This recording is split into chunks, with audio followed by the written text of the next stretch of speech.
Hello, everybody. It's Ken Faulkner, and yeah, I uh, I like Divo Knives. I definitely like Divo Knives. It's very clear to me. I was talking in my last video.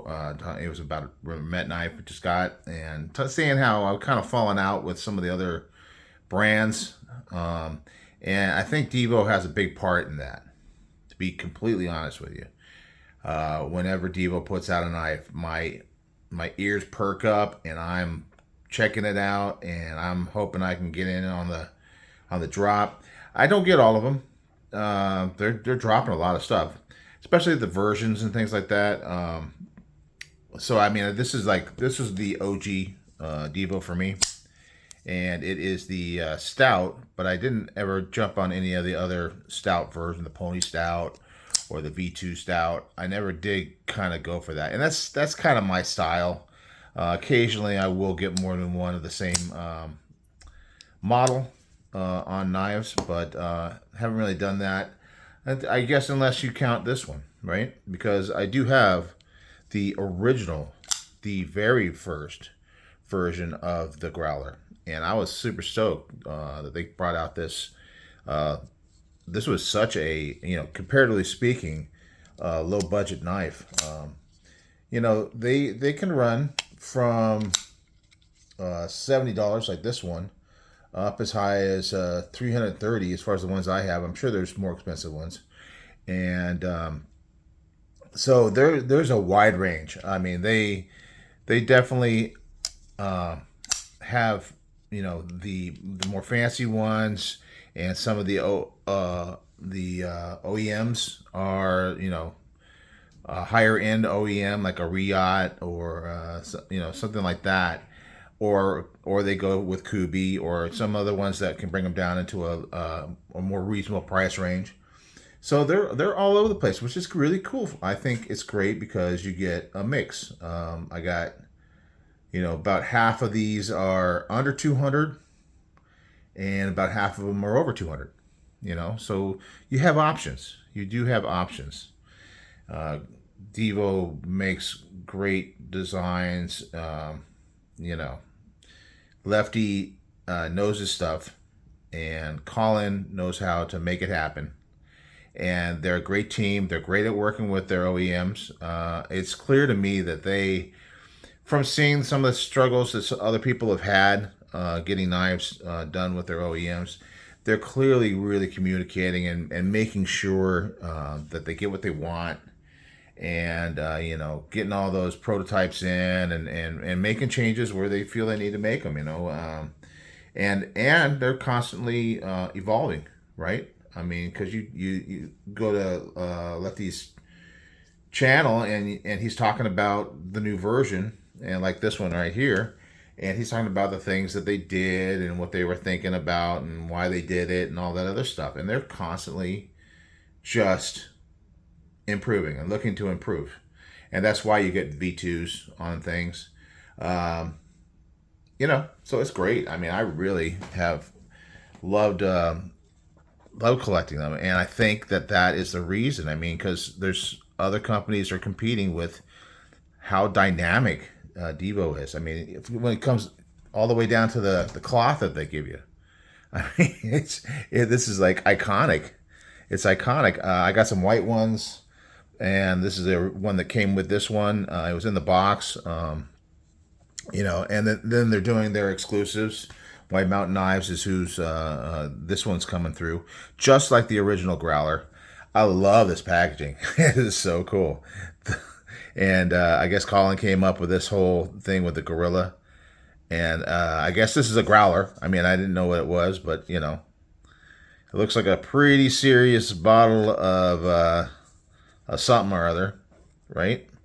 I got the Shipwreck Camo. I think this is the first time they've done the Shipwreck Camo. Acid wash 154 cm. I love 154. It keeps the price down a little bit, which is great. And I think it's a great steel. I mean, it used to be very, very big. Of course, Kaiser was using it quite a bit. And back when I was really into Kaiser. And it's not like Kaiser has gotten like that much worse. It's just that other companies have gotten that much better, in my mind. I think that's what it is. So, it just coming honestly. It's not. It's you know competition. It's competition and personal preference, right? So Divo knives have always. I mean, but look at this table, and like you got the nip, you got the little guy, you got this one is what is this one? Got the 80s camo carbon. It is the Lush.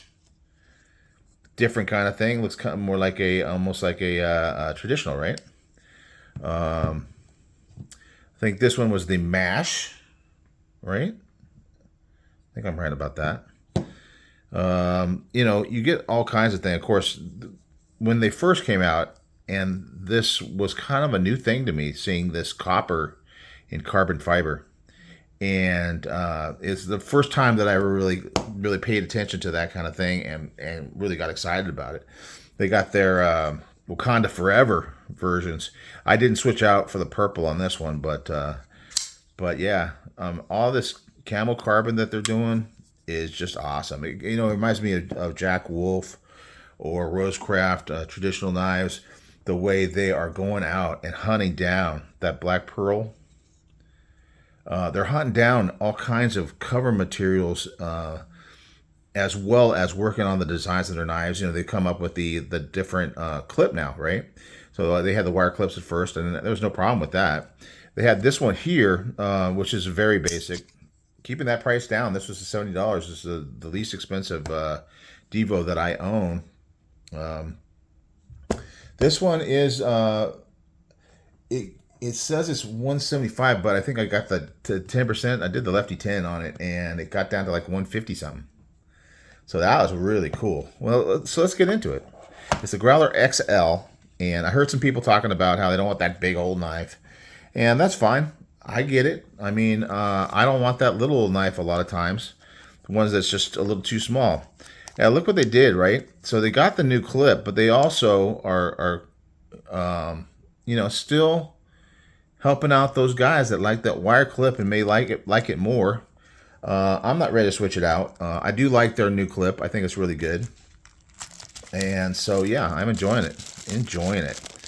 This thing is a big old beast of a knife. They did a great job of upscaling their Growler regular size. Now I don't have the Growler Mini, and that's because I don't really care for the smaller knives. I do have the Nip. And it's that purple nurple that they were going on and on about. And there was one show I always go over whenever there's a blade show and their booth is there. I'm always over there and checking out what they got. And this is something that was there, and it was towards they had already gone through and sold out. And then I guess somehow this managed to end up on the table at the booth. And I figured, well, if I don't get it now, I may never get a chance to get it. So I grabbed it. I grabbed that one. Even though it's a tiny little knife, but in reality, it's got that forward finger choil. I mean, the pinky is kind of barely on there, right? Just barely with that forward finger choil. Tiny little edge, but hey, I mean, you don't really need that much edge. A lot of the reason why I don't like smaller knives is because I can't get a good grip on it. But this it's thick enough this way in the handle that it's not bad. It's not bad. So, it works. It works for me, but also it works for my girlfriend, and she grabbed it. So I get to borrow it every once in a while when I'm doing a video. And so that's a good deal. She'll let me carry it anytime I want. But she loves it. She loves it. And so that's good for me. It works. So we got the Shipwreck camo carbon fiber. And I kind of wish it had a little more color pop. They were talking about how they were having troubles with manufacturers and the color. So Letty was talking about it. But you can kind of see it. You catch it in the light the right way. You're getting those like blues and oranges and stuff like that. It is very cool looking. I mean, the whole shimmery sort of thing, very much like the black pearl stuff here and here. Very cool. I mean, it's really nice. That it feels really good in the hand. It is not that heavy. I should have got the scale out. Maybe I will. Maybe I'll grab it, do my pause game. The balance is just about as good as you can expect. It is a very wide handle. Not as, I mean, it's a normal thickness this way, right? But because it's so wide this way, it seems more narrow. It's, the corners are knocked down, but it is pretty flat. It's not very contoured. So it does have kind of a flat feel to it. If that bothers you, it doesn't bother me. It feels really good in my hand. Jimping all the way down, all the way down. I do like that. I really like that. It's really nice, and you get so much jimping because it's such a big blade. I guess we got to measure it. So let's get this stuff out of the way. I'll pause the video, grab the scale so we can see how much it weighs per inch, because this thing is so big and yet not really all that heavy. One of the reasons why is it doesn't really have full liners. It's just the carbon fiber in there. It's not really milled out. It's just two flat slabs, and you're running this knife on the carbon fiber. But carbon fiber is a very so it's got that inset liner that's bolted in. I think Lefty took it apart on one of his videos, and they have like a threaded piece that they inset into the carbon fiber, and that's how they're able to screw things into it and not have it, pull out the threads. And they have a feature on it that makes it like a D shape kind of thing that captures that threaded piece so it doesn't spin on you. So yeah, because they have like little problems with a few of the knives that they come out with, and they always try to solve it. All right, I'm gonna pause. I'm gonna go grab that scale. Okay, we'll go ahead and start with the weight. And here's the scale. I think I can weigh it on here pretty well. Turn it on, zeroed out. We'll put it on there. So 5.3 ounces. 5.3 ounces. Remember that, because we're going to check out how long this thing is. 5.3 ounces. Now, I don't think it's the inch. Certainly not a 5.3 inch long. Let's just turn off. On, off. Come on, turn off. There we go. Anyway, I'm sure it's not a 5.3 inch long blade. So it doesn't quite have the inch per ounce, but it's up there. 4-inch blade. Overall is about 9.25. That's what I'm seeing on my measuring stick. So 4 inches of blade, and you got to keep in mind that you're talking about like 1 5/8 of height on that blade. So you're getting an incredibly good geometry for cutting. It's not that thick for such a big blade. It's pretty much right there at 1/8 of an inch, just crude measurement. So 1/8 of an inch with that much bevel is going to cut so well. We got to cut something, right? You could feel the edge. I don't know if we really have cut anything. I did open up a box earlier. Ooh, look at the poachy. It's got the poachy. Let's see how it cuts. Oh, look at that. Factory edge, guys. Is this Kubi? I think it's Kubi. Oh, gosh. Man. Just so smooth. And it's like effortless. It's like you just barely even have to touch the paper, and this stuff just cuts. I mean, it's got a really good cutting geometry with all that height in the blade, and not being super thick. And it came really sharp. I mean, you could just feel it on your finger, and know that thing is sharp. Really good. You can get a good grip on it. You can choke up. I mean, and no matter where you are with your thumb, you got jimping on it. I mean, it is good jimping too. Really good. I mean, they just don't. They both these guys know what they want, and they know how to get it done.